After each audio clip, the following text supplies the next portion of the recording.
Hello, it's Chip McGee, Superintendent of Schools here in Pelham, here with Pelham School District today. We have a special edition today talking about professional development with our Assistant Superintendent, Sarah Marandos. So Sarah, thank you for being here. Yeah, I'm excited. First off, I don't think we should proceed without acknowledging it's quite an outfit. Yeah, so this normal work day? Yeah, it's Spirit Day at Memorial, and it is a holiday movie theme. So I don't know if you can guess. Green. The Grinch. There, Yeah, well, that's excellent. it's been a fun week. Yeah. And so you're also over there a lot, aren't you? Yeah. Yeah, you're based there this year. Yeah, last year too. Yeah. Yeah, that's good. So you really have a good feel for ups and downs of happening at Memorial. But I want to talk about professional development. Excellent. So the first thing I wanted to ask about is I know we're working on the master plan this year. What's a master plan? What are we working on? Where are we? So the master plan is an important document. We have to submit it to the New Hampshire Department of Ed once every 5 years. And basically it includes a vision for professional learning in the district. It kind of structures how we do things. And it also, once approved, allows us to recertify our credentialed staff. So it is a critically important document so that we can maintain certifications for all of our So for professional our staff. certified science teacher, it says, here's how we're going to handle if someone's certified in science or math or special education or elementary. Principal, all of those. All right. And so is it up this year? When does it need to get done? How are we doing in terms of getting it done? Yep, so it is up in 2025, which is a few short days away. Yes. So our professional development committee has actually been working on it all year. And our professional development committee is a standing committee in Pelham where we have quite a diverse set of representation. It's really important that we bring several voices to the table. So we have a PEA representative from each school. So that's the Teachers Association. Yep. And we have a PESPA representative, that is our Instructional Assistant Association. We also have an administrator and somebody representing special education, myself, and also a school board member. Oh, so that's a pretty big group.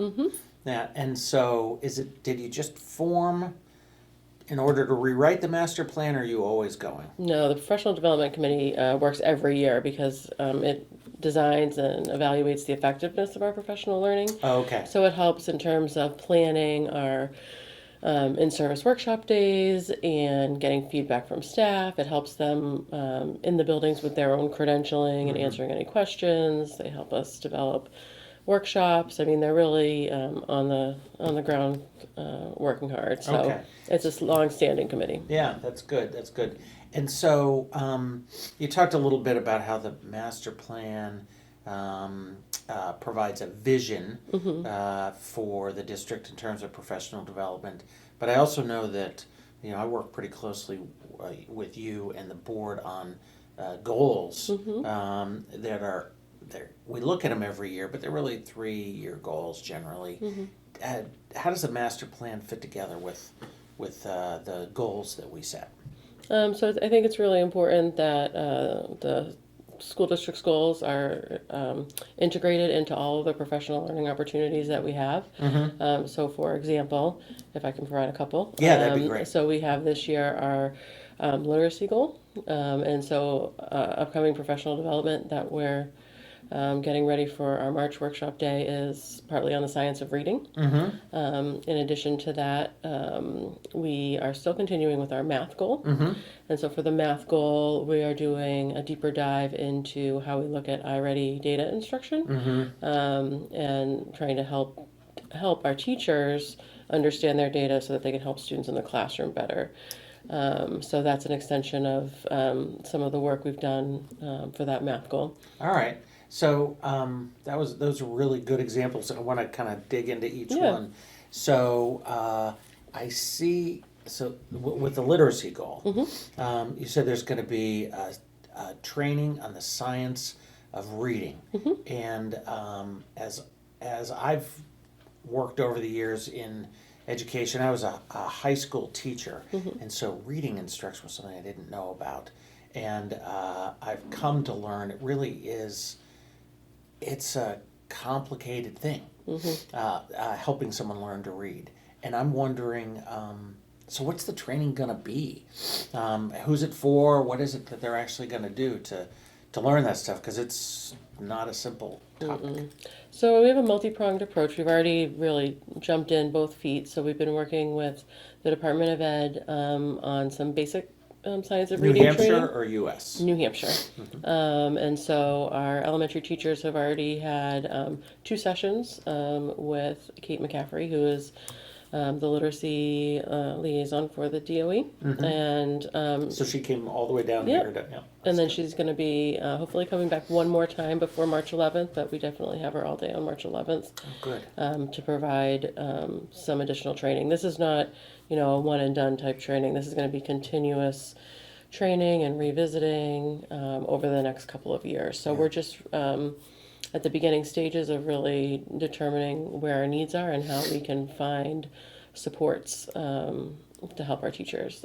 We also have great reading specialists that are in-house that are going to be supporting us in this process as well. Good.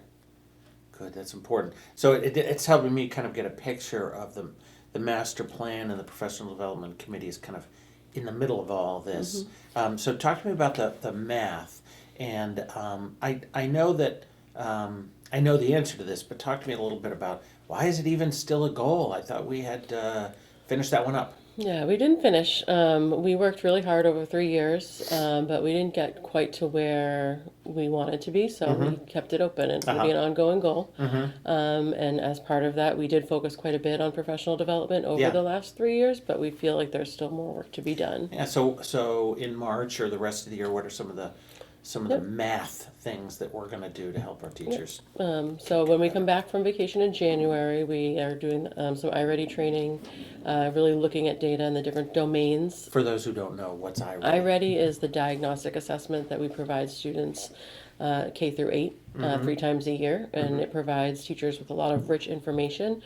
However, if teachers aren't super familiar, they don't use it every day, we want to make sure that the data is being used effectively, and it really breaks down the math scores into different domains to help teachers. So we're doing that at Pelham Memorial on January 15th, and then at Pelham Elementary on March 11th.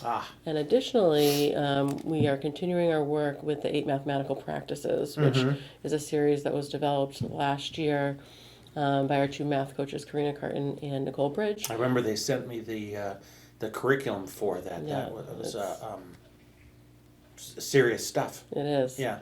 Yeah. So we're continuing to fill in some gaps there, and we're looking to do some summer work and hopefully a back to school math boot camp as well. So we're going to keep the professional learning coming. Yeah. So I want to focus. Thank you. I want to focus on that a little bit. So I know that I get asked all the time. So why do you even work in the summer? I mean, like, there's no kids, so there's nothing going on.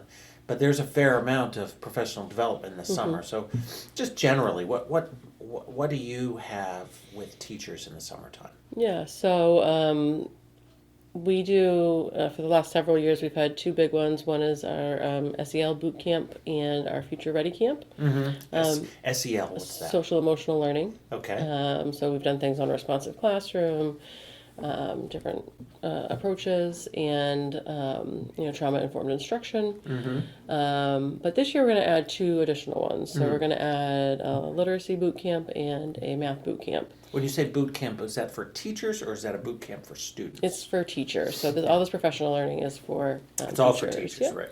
And so it could be, we haven't designed those 2 yet. Those are going to be, built over the next few months, but we were really looking for new teachers to the district, or teachers who've been here a few years but might not be as familiar with our programming or supports, and so we're going to provide more opportunities for them to get ready to get back in the classroom. That's good, and that's... I can't believe we're already talking about next August. Oh yeah, get ready. I mean, It's like... school's about to open.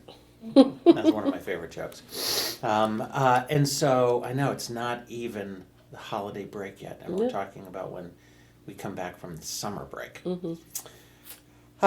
And so all that professional development, I know that it is one of the most satisfying parts of work when you're on the curriculum instruction assessment side of things.